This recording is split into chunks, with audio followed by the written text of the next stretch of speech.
Okay, so this video is going to show you how to grade student work and review student work and look at the student reviews. So once an assignment is turned in and you click into the assignment, this is what it's going to look like. So I have two submissions here, and you see the same tabs across the top of this gray bar that were there before.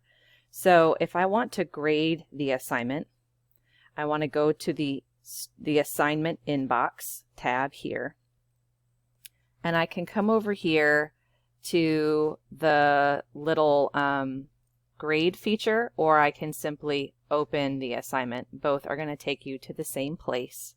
It's going to open a new window, and it's going to have the student's name at the top and your grade. So remember, mine was out of 100 points. And I can simply just enter the grade here.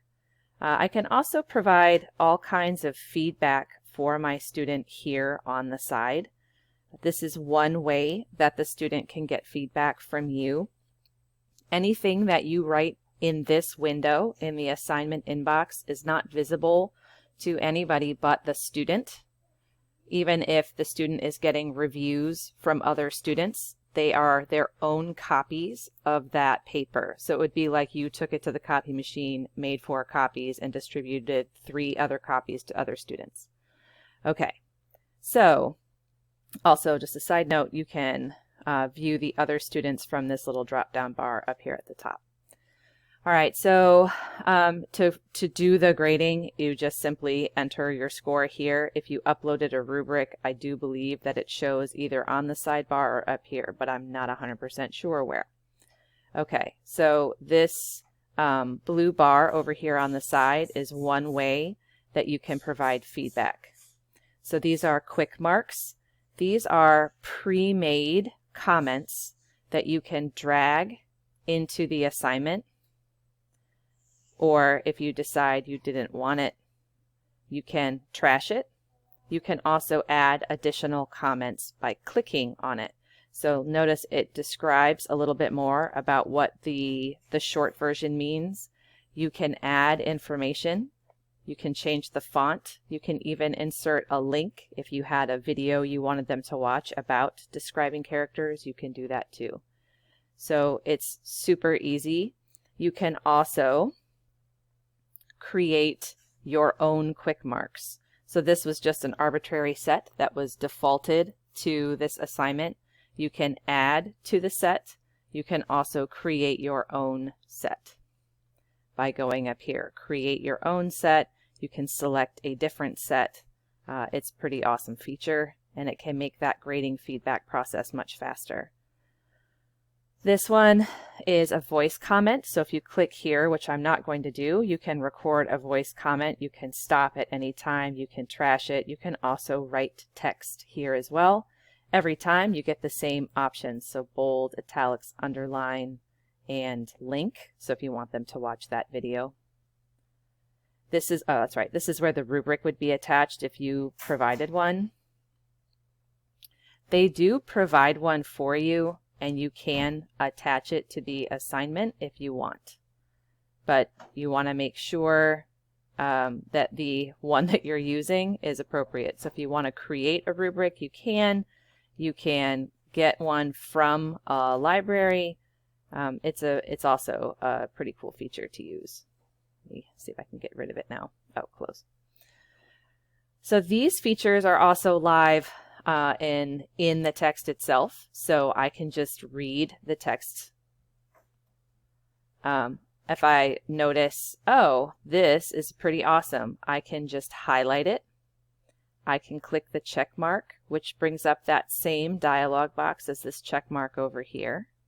It can, it will add that same text. You can add a comment. You'll also notice that it turned it purple. If I click this little purple thing at the top, I can change the color of the highlighting. So if you wanted to make, thesis one color, evidence another color, and so on, you can do that. To get off of it, you just click away. There are other features that you can use.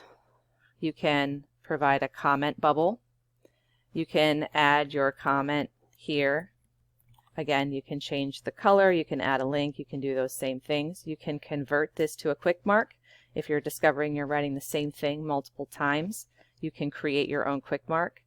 The other fun thing is this is also draggable. So I can drag it into the margin and it is connected by the same color line to the text I just highlighted. Another thing I can do is text. I can type in the line. I can drag this around. So you also have the ability to just write comments off to the side. Again, if you don't want it, you can trash it. So there are all kinds of ways to provide feedback for your students. There's also these which are available to you to see based on the report that the student would have received. This is the same stuff from the assignment inbox that you created. It's the same that we had last year. It's grammar check, it's originality report, and that's what those two features can do. I can download the paper if I want, or I can just go to the next assignment. When I am finished, I can just exit out, and all of those comments will be saved for that student to see at any time that she logs in to see it.